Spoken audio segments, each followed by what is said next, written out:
We are live. Hello, everybody. Welcome to another WordNerds workshop. Today we're going to get straight into this because we only got an hour and I have a lot to go over. We're going to do our workshop today on tension, how to write effective tension in your story. Tension, yes. And so I'm going to go over sort of tension in general, and then I'm going to go into subtypes of tension. So we're going to start off with overall tension. So this is, like I said, a huge topic, and then we have subtopics to cover as well. And then we will also be doing little workshops within with little cue cards thrown up and everything. So if you have something to write on your computer or a document you like to take notes on, it's good to have that handy. So let's talk a little bit about tension, overall tension. And some people can call this pacing. If you get the note back from beta readers or agents that says your pacing is off, it can sometimes be tension. Either it's not enough tension, or it's too much tension. The character doesn't have time for a break. Essentially, tension should ebb and flow, but in a way that works for the story and keeps upping the stakes leading up to the climax. So one way to do that is called the rule of 3. So there should be at least 2 unsuccessful attempts within the story to solve the problem before a third successful attempt. And these can be like big attempts, or in the case of Harry Potter, Harry misjudging who was trying to get into the chamber, like slip-ups where they have to go back and essentially try again. So this can cause your tension to go up and down as the character fails and then basically gets back up again and tries again. So the other thing that can create great overall tension is creating engaging characters with opposing goals. This could, of course, be an entire separate chat. Creating engaging characters is like a huge topic. So we're only going to go a little bit into how giving your characters opposing goals can create great tension. Obviously, you're going to have an antagonist and a protagonist. They're always going to have opposite goals. But another thing to do to create micro tension, which is something we'll go into later, is creating characters surrounding your characters, so sidekicks or even their friends, that also they don't even have to be opposing goals. They can be goals that the other people are striving for in different ways that the main character doesn't agree with, or, situations they can essentially butt heads, and you can create that like really great micro tension or sometimes all out tension within the character before they even meet the big bad. And then last but not least, giving your main character a time limit. This doesn't work for every story, but if you give your main character a metaphorical ticking time bomb towards the end of the story and the climax, something they're racing against time for, that can create really effective tension. An example of this is, of course, mysteries and or thrillers where this, say a missing or kidnapped person, and, you get that 24-hour crime show where they know the person's been kidnapped. They only usually statistically have this much time, and they're literally racing against a physical clock almost. Or you can put an actual physical clock in there with a lot of, people racing against to defuse the bomb, to save the city, or what have you. That creates amazing tension, and you pretty much have tension built in to that story. They also do this on like a smaller scale, but romances will do this a lot with we have 7 days, but then I have to go back home to my normal job. And am I going to throw it all away for this person? Right.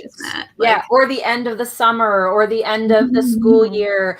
Harry, they never outright say it, I don't think, but he only has till the end of the school year to solve whatever he's solving, or to, beat Voldemort or whatever, there is a time limit, even though I don't think JK leaned really heavily on that, but that was still a factor. And if you haven't noticed, I'm going to be referencing Harry Potter a lot because it does have so much well done tension, and also just everybody knows Harry Potter. So sorry, I pulled up the wrong notes. I also wanted to really quickly go over. Am I making it? Let's test muting people. Somebody's microphone. So I just wanted to go through other really quick tips, particularly about, we already mentioned characters having opposing goals, of course, but something that often happens when somebody says to you, the tension is not enough or the pacing is not good, you have to make your readers care about your characters. And I mean, that seems obvious, but if you're trying to write tension in and your reader doesn't care about the character, there is no tension, because I mean, that's obvious. But again, that could be a whole nother workshop. We won't go too in depth with that. Is it me making the noise? I think it might be you. Oh no! What are you guys hearing? I don't know. I feel like maybe it stopped when Rachel muted, so maybe it's Rachel. Maybe. It's a really loud, like. Yeah. Oh, I know my laptop's making an overheating noise, so that might be it. It didn't really sound like that. It almost sounded like something rubbing against a microphone. But it's creating tension. I don't hear it now.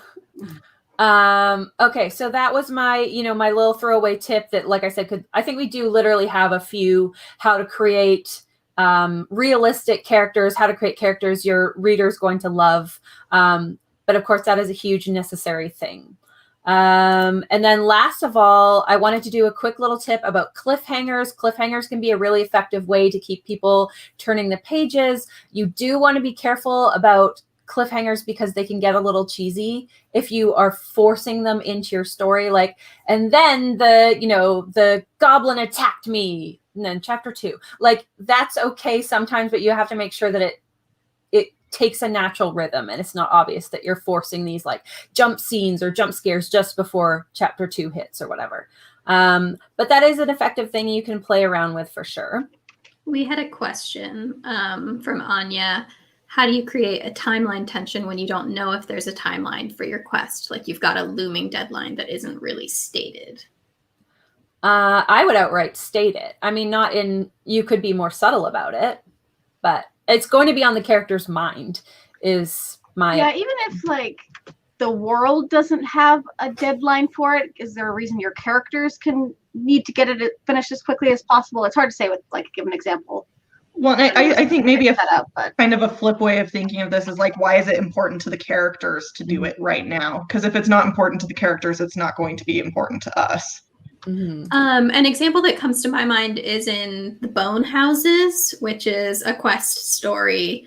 The main character goes off on this quest to figure out the thing that's going to stop these zombie creatures from coming and basically killing everyone. And so like they're on this quest and she knows that if they don't do this fast enough, her home is at risk of being attacked. Right. And so it's not like on this date, your home is going to be attacked, but it's like, we need to move quick because I don't know what is happening back there. For sure. It's immediate threat. Mm-hmm.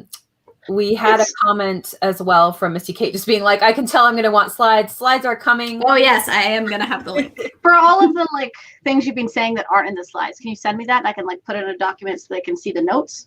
Yes. Yeah, you didn't put all this in slides, right? Yeah, I was going to say that. I have a full like written out set of notes as well. I will send it to Kelly, and Kelly, I guess you can make it available to people to... Yeah, we'll put it on our WordNerds Google Drive. Okay, perfect. Yeah, I do have it all. Everything I'm saying I have written out. So you guys, if you miss anything, don't worry about it. We will make sure you get the notes. This is clearly a topic Erin knows a lot about, and she can like talk about endlessly. But I'm with you, Misty Kate. I'm like, I could use some notes. There is notes. There's so many notes. So we're going to look at scene level tension next. This one does have a slide. For we're going to do a little workshop thing for this one. But one of my favorite sayings is every scene should be a fight, a seduction, or a negotiation. And obviously this is really broad. Not everything is going to be a literal seduction or a literal negotiation. But I like thinking about things in this way because it's like, what is the vibe of this particular scene? There's conflict in it, so which category might this fall into? And if like anything, if that doesn't work for you, absolutely don't have to use it.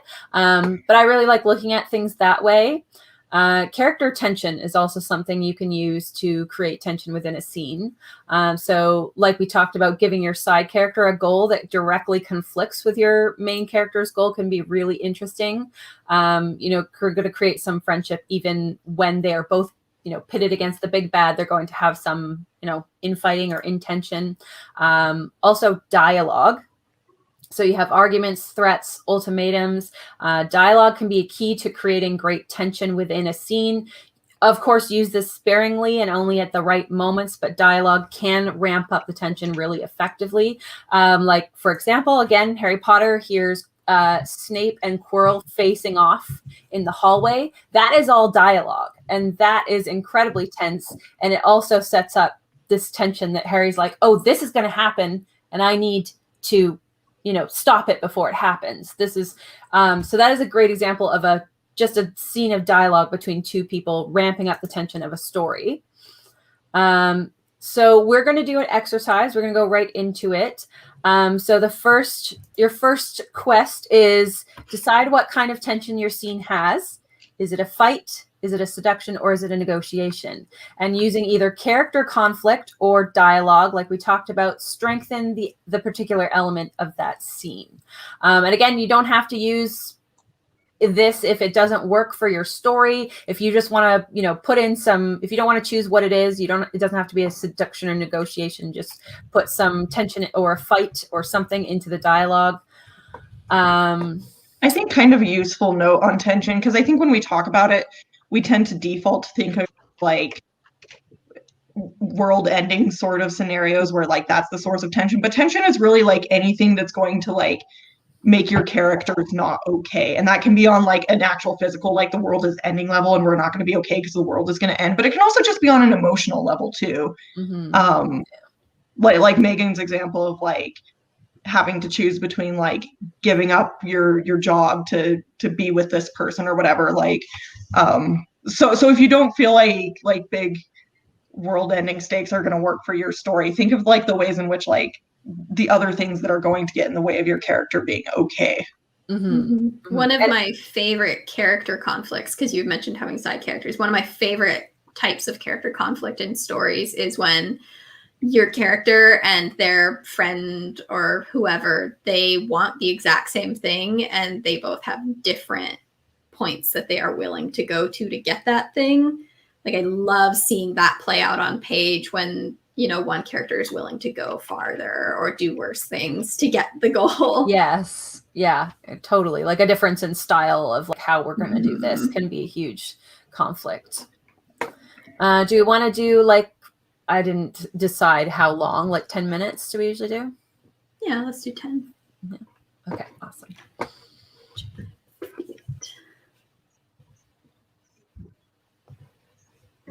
Let's make that scrolling.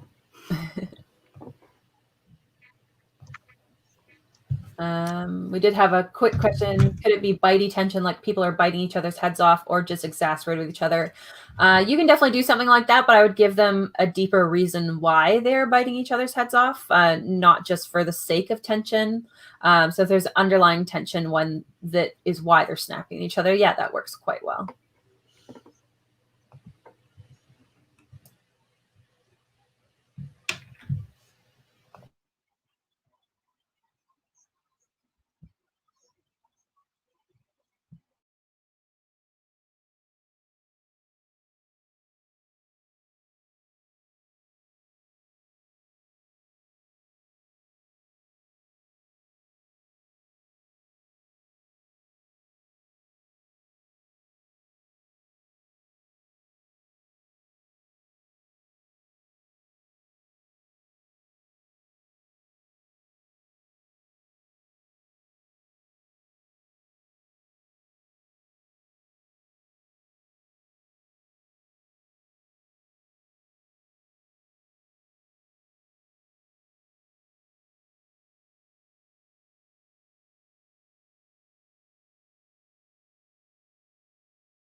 And time.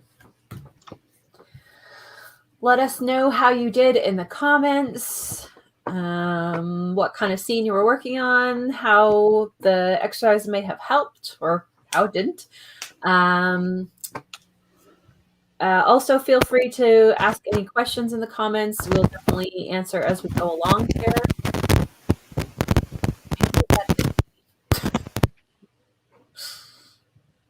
Yeah, just oh, that's a laptop on the bed. Sorry.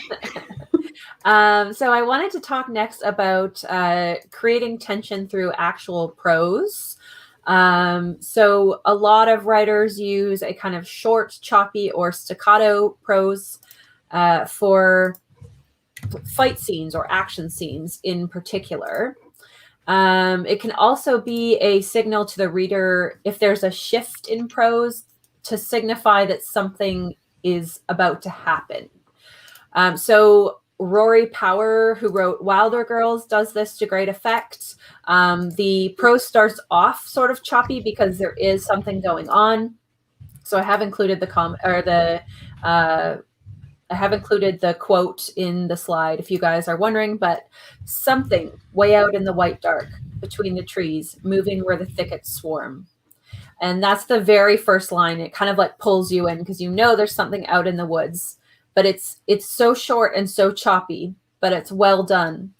And so that's the type of thing I'm talking about, is something really punchy. The other thing you can do is using description to affect how the reader interprets a scene. So, for example, setting can be used to increase the tension depending on how the author describes something. So the words can really set a tone and make something foreboding when it normally wouldn't be. This can be used as a form of foreshadowing, which we'll talk a little bit more about later. So, for example, if you focus on the wall of a dam, for example, and describe in detail the worn and cracked out surface, the worn and cracked surface, and your main character narrates this with a sense of unease, your reader knows that at some point it's happening. The dam is bursting. They just don't know when in the story it's going to happen.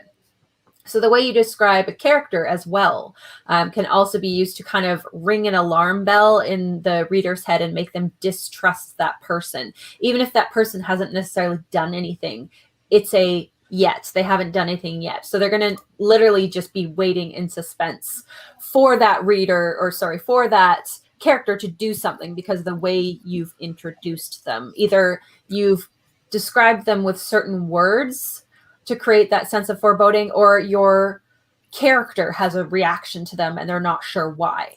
So this is the part we're talking about, making promises to your reader. This is a promise you've made to your reader. If you put what's the saying? If you put a sword above the fireplace in Act 1, it better get used in Act 3. Chekhov's gun. What's that? Chekhov's gun. Yes, thank you. She knows all the proper terms.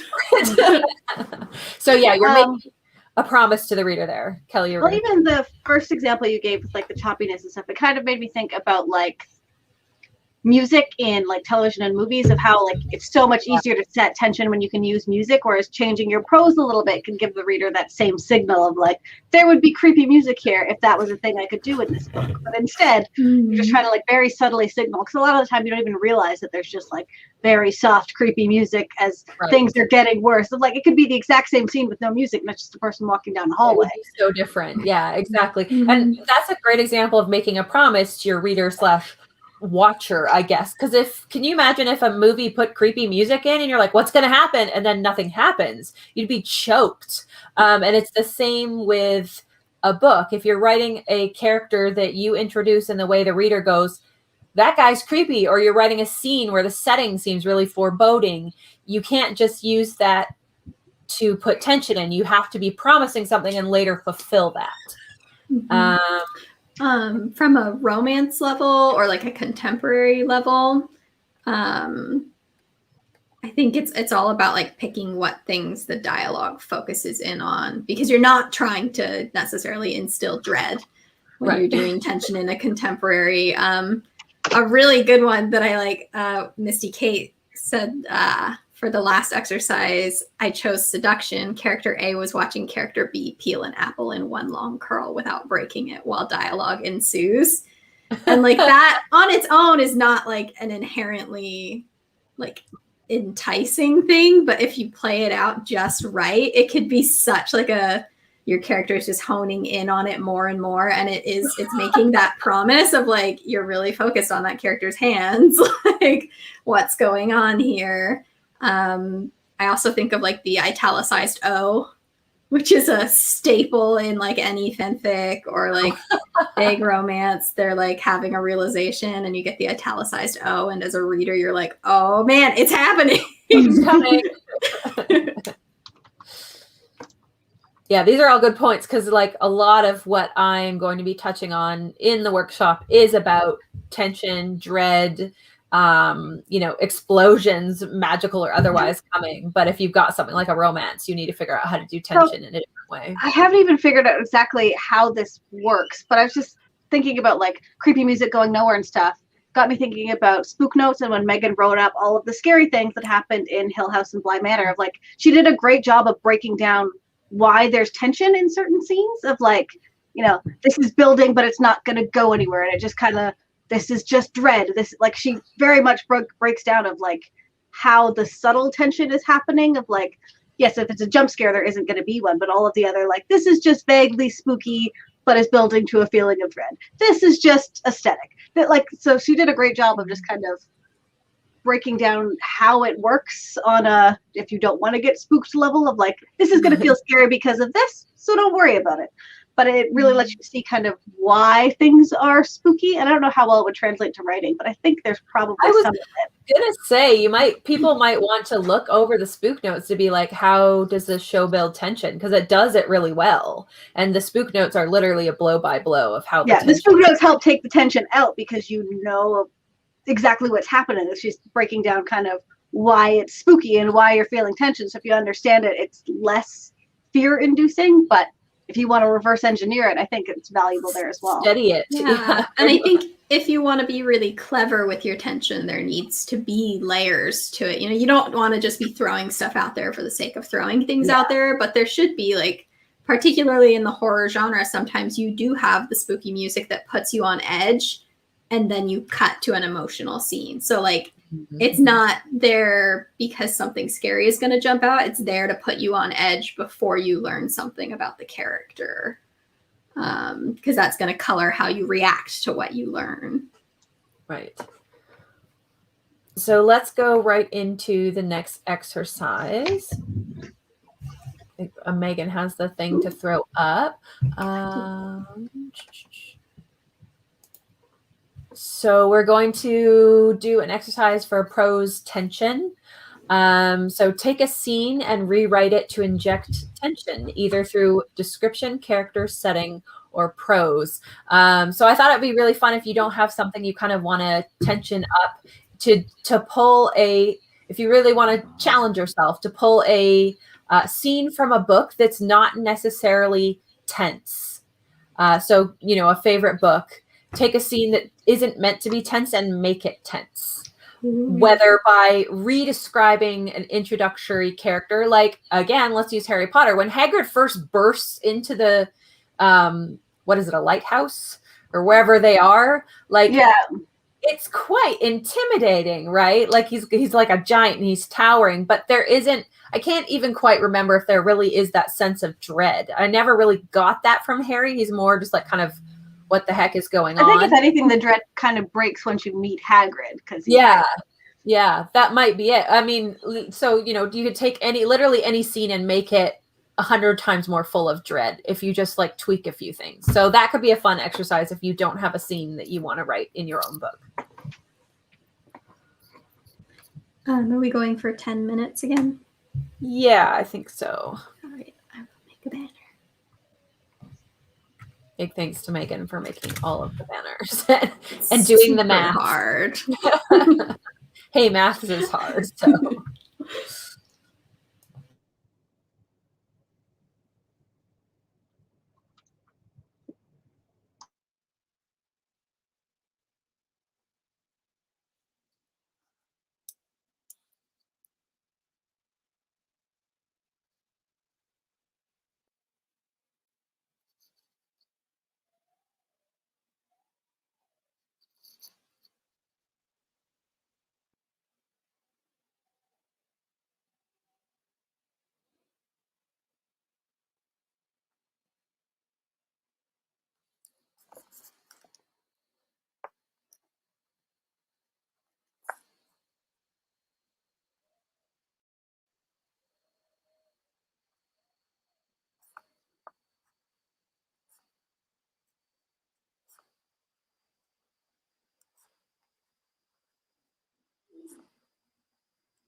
And time.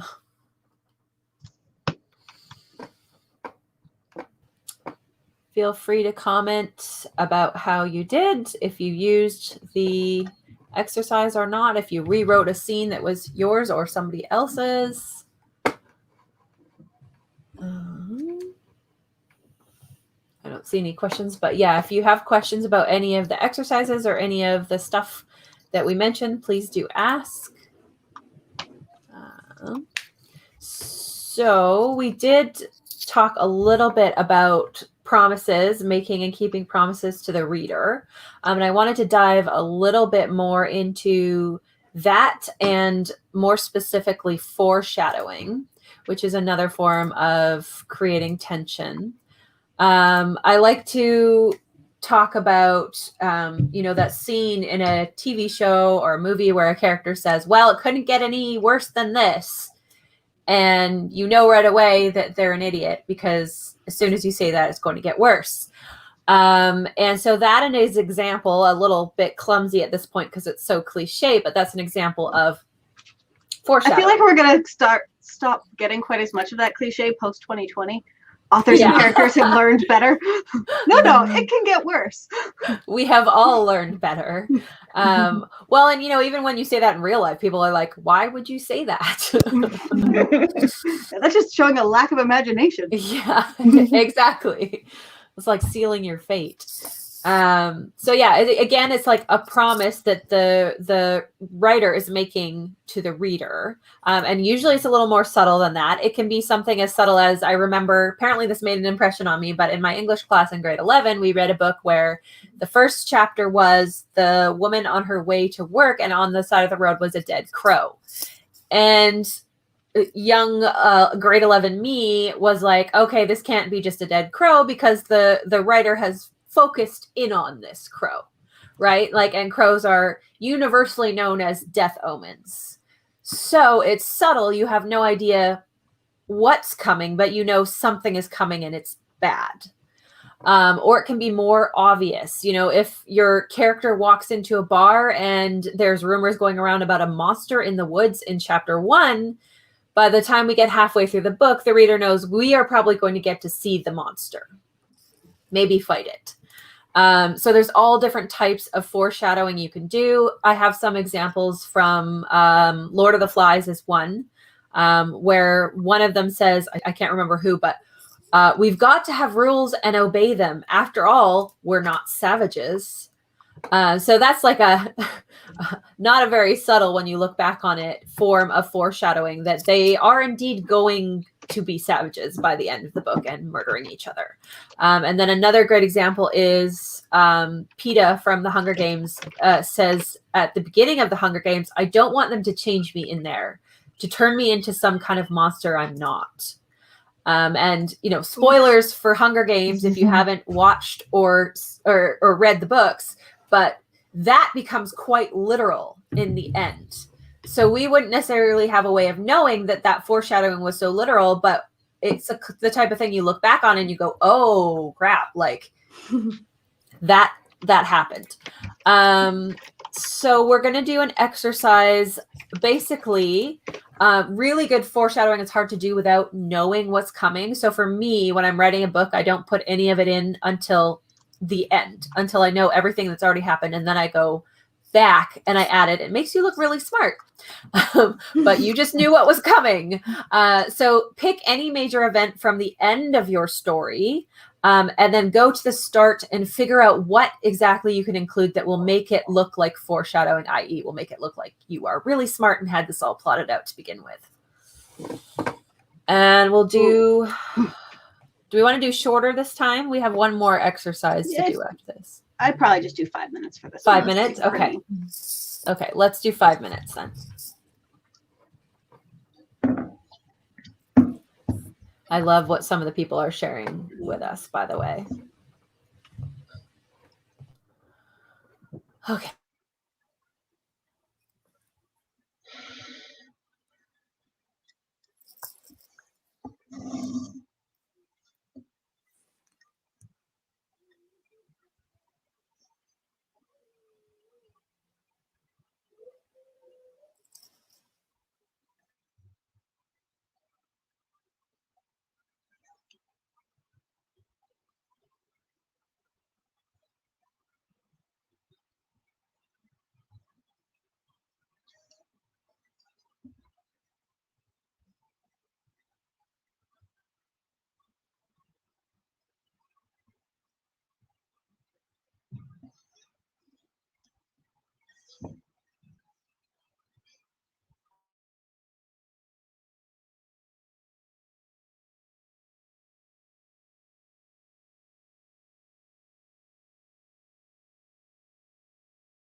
And time. Shout out to Nile Woman, who rewrote the scene from Jane Eyre where she meets Mr. Rochester and added more sounds on the way back to Thornfield to make it more scary. I love that idea. Like literally, let's just turn all the classics into horrors. Yes. That's already got a lot of horror in it, so much to play with. That's true. Okay, so last but not least, I want to talk about one of my absolute favorite things, which is microtension. I'm sure all the word nerds saw that coming. So Donald Mass, who is one of the sort of masters of microtension advice, describes it as tension about what's not the overall story, but what's going to happen in the next several seconds. So it's usually fairly subtle, hence the micro. But it's often created by subtext, say in a conversation, what another character is saying without actually saying it. It can be created by the feeling of something feeling off, like the reader knows something is going on underneath the surface. And I find personally the best microtension is often between characters. So for an example, court scenes are just full of microtension. So Sarah J. Maas actually is someone who does this really well. The court scenes in, I don't know, all of her series, essentially, some of the backstabbing and, double talk and all of that stuff. And you're not really sure whose motivations are what, that type of thing. Every character has their own agenda. So no interaction is ever just on a surface level. So some examples for you will be like the main character's enemy saw her steal something and, they're in a situation where he could say something and get her in huge trouble. Is he going to do that? Or will the new Duke at court offend the Queen because he's kind of, outspoken and rude? Or will the visiting knight from the warlike kingdom next door say something or do something to start diplomatic breakdown? Like any or all of that type of stuff is an example of microtension. There's no like immediate threat, but there's a hint that there might be. So microtension is often built up of like a series of tiny mysteries or atypical patterns that signal for the reader that there is potential danger up ahead. And sometimes the main character isn't even aware of that until it's like happening a lot more. So an example is, the main character may be too busy to even notice that one of their friends is acting increasingly erratic. But we as readers can pick up on that, and we know that something is happening, and sooner or later, stuff is going to hit the fan. And that can be, a combination of like frustrating and just keep the pages turning, basically. Let's see. So we do have an exercise for that. There we go. So what will happen in the next several seconds? So the exercise is picking a scene and inserting microtension between two characters. So what are they saying to each other without actually saying it out loud? You can use body language, the way they look at each other, something that the character knows about the other character. Maybe she knows that he knows, and he knows that she knows he knows. Well, wait, does that make any sense? What about the interaction seems slightly off or hints at future danger in some way? Now let's do 5 minutes again because we're wrapping up here pretty quick.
And time. Let us know how you did in the comments. If you ended up putting some microtension in, how that went for you. Well, we had a few people a little confused about the term microtension, which is totally understandable because it's actually quite hard to describe. But the shadows layer actually had a really good definition. Yeah, like a moment by moment tension that keeps the reader in suspense on, it could be any page. It can be even in the first start of the story where there isn't really any major things happening yet. Microtension is things seething below the surface. So there's no discernible tension even. And it can even sometimes be in your character's head. So if a character even has a conflict, maybe with their pride, with their sense of honor, or just any kind of conflict of emotion internally, even that can create microtension. Yeah, so just under the surface, low level, moment by moment tension. So yeah, I don't see any questions, so I figure we can wrap this up. We're a little past an hour now. Yeah. I'm a big fan of the book, The Emotional Craft of Fiction. If you want to read more about like character level tension, I think that the exercises in that book are really great. Honestly, I would just get the book for just the exercises. I think they're really useful. Again, that's The Emotional Craft of Fiction by Donald Mass. Yeah, Donald Mass in general. He has quite a few books and a lot of good advice. Mm-hmm. All right. Well, thank you everybody for watching and for participating. And yeah, I will send my notes over to Kelly and she will do something amazing with them. I don't know. And you will all have access to them. I'll put those links in the description. Okay, perfect. Please like and subscribe, and we will see you soon. Bye.